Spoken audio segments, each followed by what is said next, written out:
Empire संस्था की or say cabinet मंत्री सुधीर मुनगंटीवार का सत्कार कार्यक्रम रखा गया था। इस कार्यक्रम में कैबिनेट मंत्री मुनगंटीवार ने अपने संबोधन में क्या कहा, आइए देखते हैं।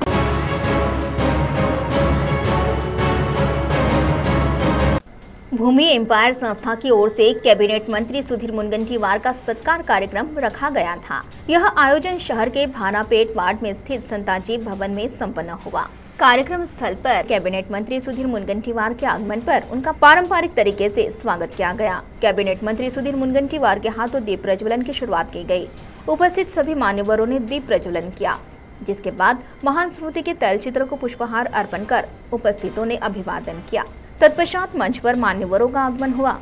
इस दौरान कैबिनेट मंत्री सुधीर मुनगंटीवार इनका विशेष स्वागत सत्कार किया गया। साथ ही उपस्थित सभी मान्यवरों का भी स्वागत सत्कार किया गया। इस समय कैबिनेट मंत्री सुधीर मुनगंटीवार, इनके साथ ही सिटी केबल समाचार के संचालक हरजीत सिंह सलूजा तथा भूमि एम्पायर संस्था के पदाधिकारी और नागरिक बड़ी संख्या में मौजूद थे। इस समय कैबिनेट मंत्री सुधीर मुनगंटीवार ने अपने विचारों से उपस्थितों को संबोधित करते हुए क्या कहा, आइए देखते हैं।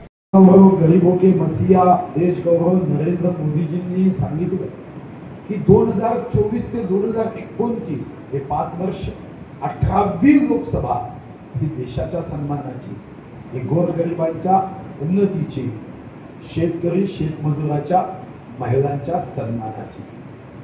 या 18व्या लोकसभेत अनेक महत्त्वपूर्ण ऐतिहासिक निर्णय होणार आहेत आणि हे माझं सुदैव आहे की विश्वगौरव मोदीजींनी मला आग्रह करून या लोकसभेत यावं अशी सूचना केली। आपल्या सर्वांना माहिती आहे की म्हणूनच विश्वगौरव नरेंद्र मोदीजींनी जेव्हा सभा घ्यायची होती तेव्हा सूचना केली की ज्या उमेदवाराला मी आग्रह केलाय त्या उमेदवाराचा प्रचार करण्यासाठी मी स्वतः जाईल आणि माननीय मोदीजी